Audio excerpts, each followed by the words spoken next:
दयालु छोले भटूरे वाले की कहानी।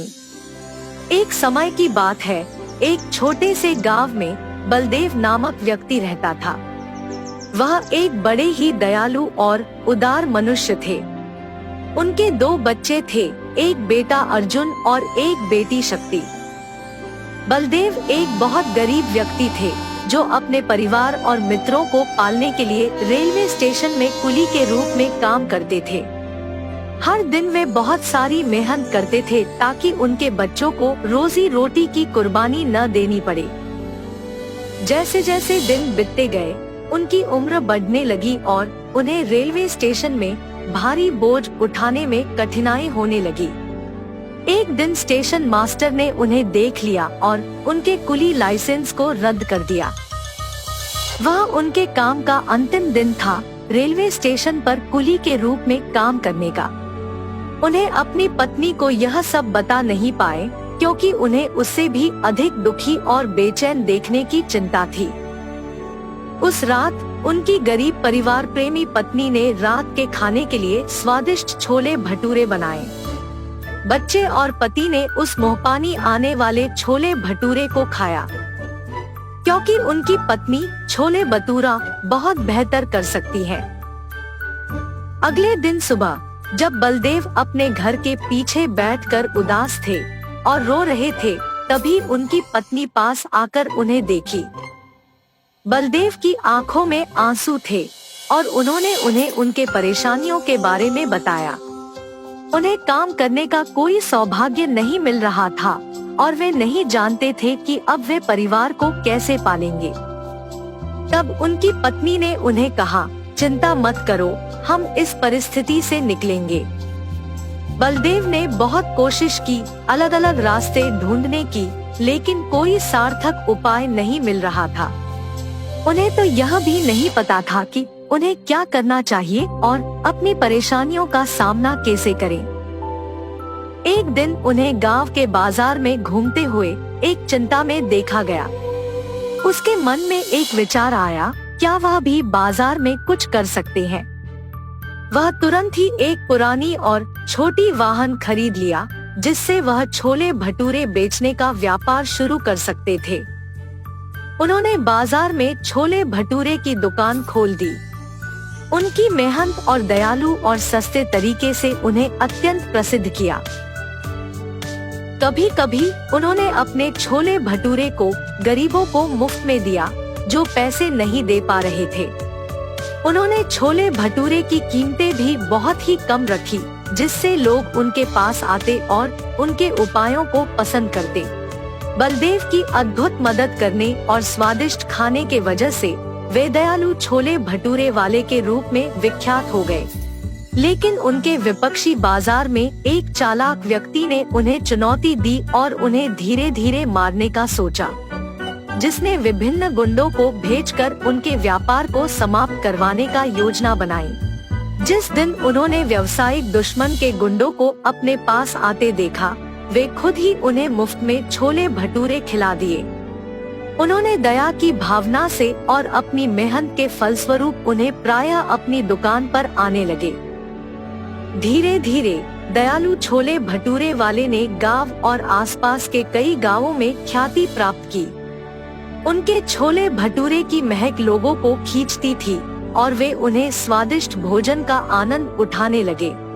वे उनके समर्थन में एकजुट हो गए और अपने भोजन के लिए सिर्फ बलदेव के पास ही जाने लगे।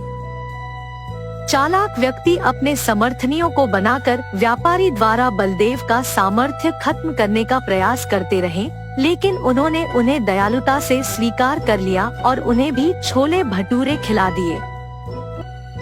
चालाक व्यक्ति की साजिश बेनकाब हो गई और उन्हें अपने दुकान को बंद करने के लिए बाजार से हटाना पड़ा।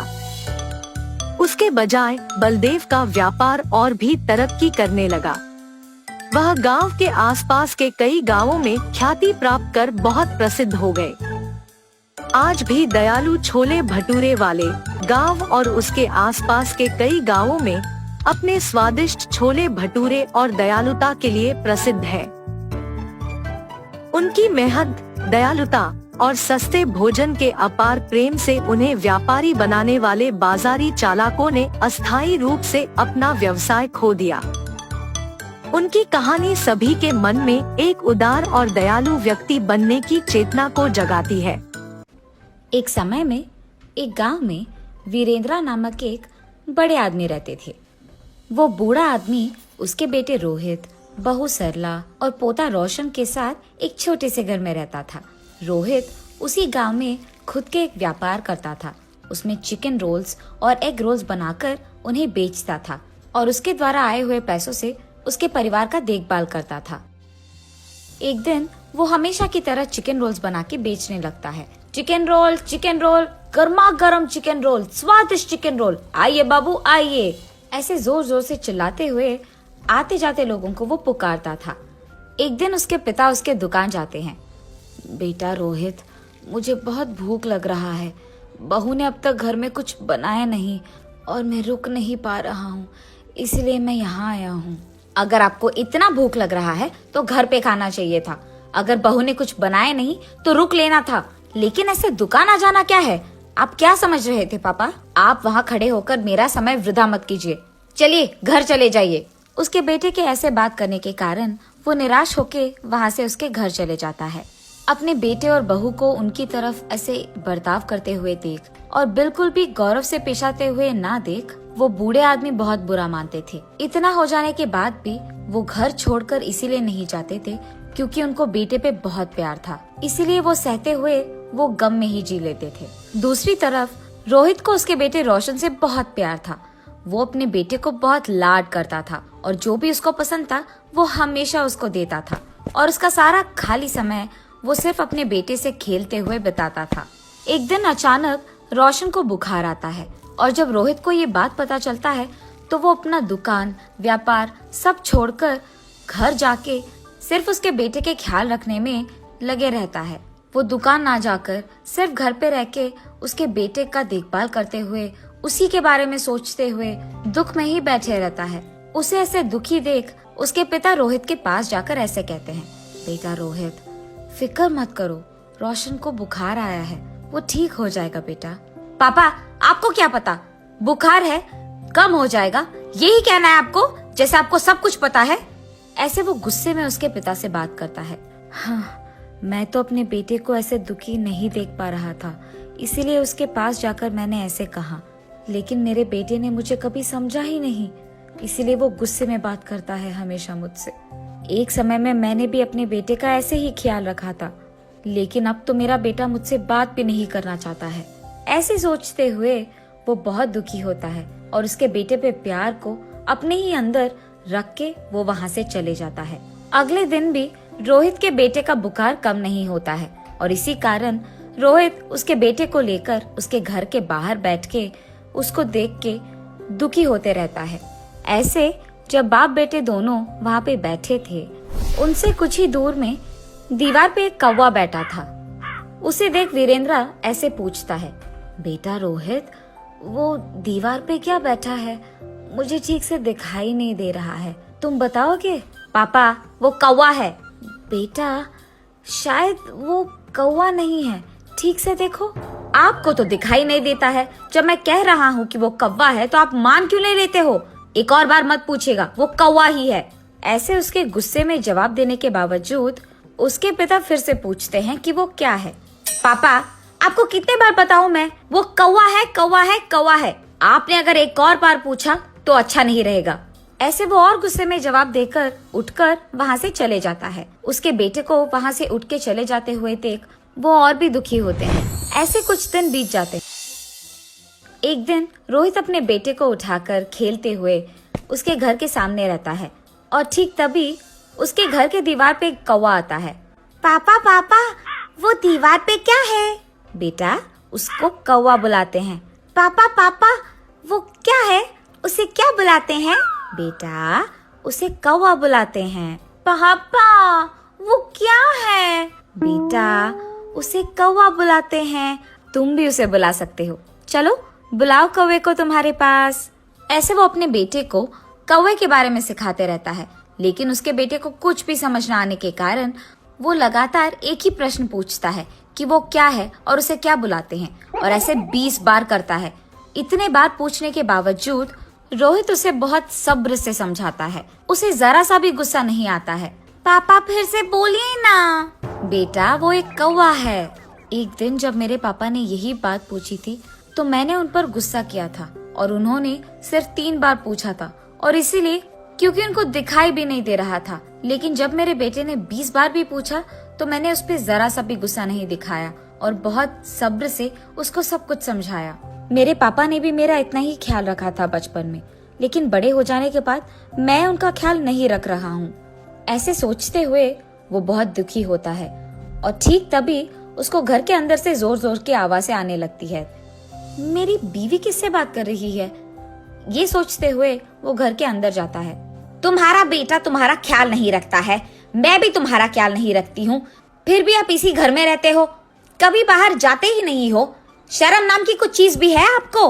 उसके बहू को ऐसे बात करते हुए चिल्लाते हुए देख वो कुछ नहीं कहते हैं और बस चुपचाप बैठे रहते हैं। सरला, मेरे पापा बूढ़े हैं, क्या बड़ों से ऐसे ही बात किया जाता है? उनका देखभाल करना हमारी जिम्मेदारी है, ये मत भूलो। और तुम पापा से ऐसी ऊंची आवाज में बात कर रही हो? हाँ, क्या आप ही बात कर रहे हैं? हाँ, मैं ही बात कर रहा हूँ। कल जब हमारा बेटा भी बड़ा हो जाएगा तो क्या वो भी हमसे ऐसे ही बात करेगा? सुन पाओगी उसकी ऐसी बातें? और वैसे वो अभी बच्चा है, उसके सामने अगर हम पापा से ऐसे ही बात करेंगे तो वो भला क्या सीखेगा, यही ना? इसीलिए आज से हमें ये सब बदलना होगा। तुम पापा से अच्छी तरीके से बात करोगी, उनको गौरव दोगी। आज से हम जैसा देखभाल हमारे बेटे के करते हैं वैसे ही पापा का भी करेंगे। ये वो उसकी बीवी को समझाता है। पापा मुझे माफ कीजिए, जिंदगी में मेरे इस स्थान का कारण आप ही हो और मैंने आप ही को इतना दुख पहुंचाया। मुझे अपनी गलती का एहसास हो गया है पापा। ये कहते हुए वो उसके पापा के चरणों पे गिर जाता है। बेटा तुम्हें बदलाव आ गया है, बस यही काफी है इस जिंदगी के लिए। मेरे बारे में ऐसा सोचकर दुखी मत हो बेटा, तुम बदल गए हो, मैं खुश हूँ। जी पापा, आइंदा मैं आपको कभी ऐसे दुख नहीं पहुँचाऊंगा और आपसे कठोर तरीके में नहीं बात करूंगा। आपका मैं बहुत अच्छा ख्याल रखूंगा, आपकी खुशी मेरी जिम्मेदारी। ऐसे ही तब से रोहित उसकी गलती का एहसास करके उसके पिता को उसके बेटे की तरह ही देखता है और रोहित के पिता भी इसी खुशी में जीते रहते हैं। और ऐसे रोहित को उसके गलती का एहसास होकर उसके दुकान में चिकन रोल्स, एग रोल्स बनाते हुए घर को भी संभालता है और ऐसे सभी खुश रहते हैं। एक समय की बात है, एक सुंदर सी सास जिसका नाम मीरा देवी था, उसकी प्यारी बहू का नाम गौरी और मानसी के साथ एक गांव में रहती थी। मीरा देवी एक समझदार और दयालु महिला थी। गौरी एक संस्कारी बहू थी जो घर की जिम्मेदारियों को पूरा करने में माहिर थी और मानसी एक खुशरम मुस्कुराती हुई लड़की थी। गांव में एक रसोई का प्रतियोगिता आयोजित की गई। मीरा देवी ने गौरी और मानसी को प्रेरित किया कि वो रसोई में हिस्सा लें और अपनी कला को दिखाएं। दोनों बहुओं ने साथ मिलकर सोचा कि इस अवसर पर एक सुंदर और लाजवाब डिश बनाएंगे। गौरी ने डिसाइड किया कि वो पाव भाजी बनाएगी, अपनी सास की पसंद को याद रखते हुए। उसने सब्जियों को धूप में सुखा लिया, फिर उन्हें गेहूं के आटे में पीसकर बड़ी हड्डी से भुना। वो भुनी हुई सब्जियों को मिक्सर में पीसकर लाजवाब पाव भाजी का मसाला बना दिया। दूसरी तरफ मानसी ने अपने प्यारे पति को सरप्राइज डिनर के लिए मोतीचूर के लड्डू बनाने का सोचा। वो बेसन को घी में भूनकर चटनी में मिला दिया और लड्डुओं को सही साइज और शेप में बनाया। प्रतियोगिता के दिन गौरी ने अपनी पाव भाजी को हल्का सा बटर से सजाया और मानसी ने अपने मोतीचूर लड्डुओं को सिल्वर वॉक से सजाया। दोनों डिश बहुत ही स्वादिष्ट और सुंदर दिखती थी।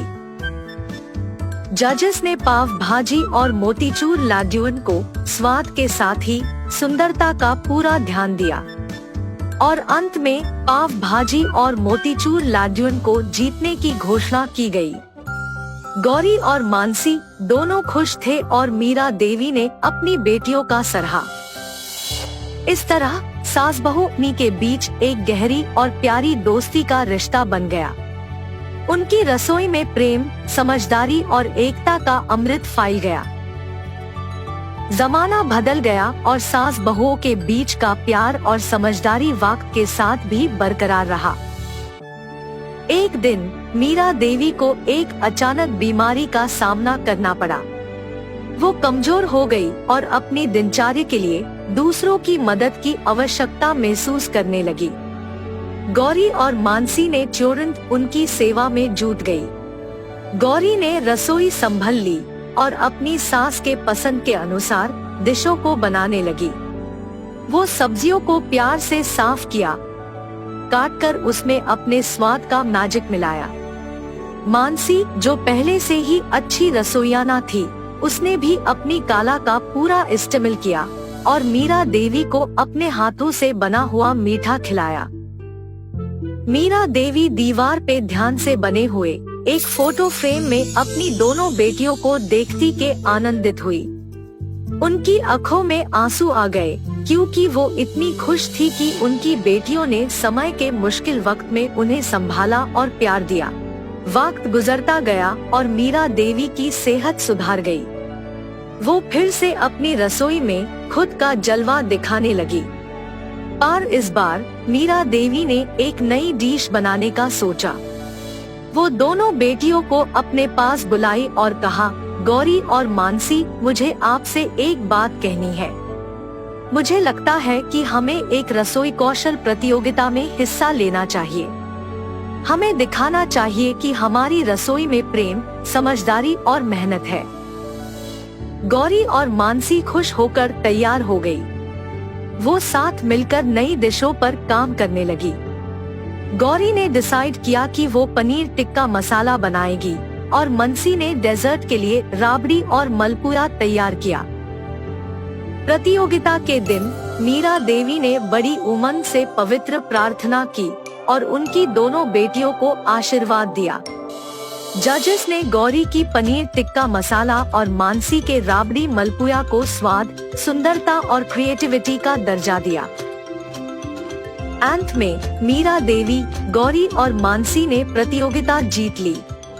सब गांव वाले और परिवार के सदस्यों ने उन्हें बढ़ी और सम्मान दिया। इस तरह सास बहुओं के बीच का रिश्ता और रसोई का प्यार और समझदारी से और मजबूत हो गया। उनकी रसोई में प्यार, सम्मान और स्वाद का मिठास था।